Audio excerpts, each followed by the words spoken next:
हम तो सर्प को नहीं पहचानते हैं, आप लोग अगर पहचानते हैं तो बताएंगे ये कौन सा सर्प है। बहुत छोटा सा है, नन्हा सा है, और ना ही हम इसे मारते हैं, क्योंकि सर्प को शंकर भगवान गले में डालते हैं और मैं उनका पूजा करता हूँ। और दूसरी बात है कि जब हमारा ये कुछ नुकसान नहीं करेगा तो हम इसे क्यों दुख देंगे। कोई अधिकार नहीं है संसार में, भगवान सब जीव को जन्म दिया है, सबको जीने का अधिकार है। इसीलिए मनुष्य को किसी दूसरे जीव को नहीं बिना मतलब का मारना चाहिए,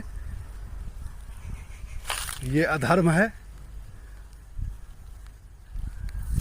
जय भोलेनाथ।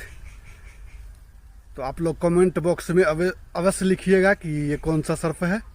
मैं ललित नारायण झा आप लोग के कमेंट का इंतज़ार करूंगा। धन्यवाद। जय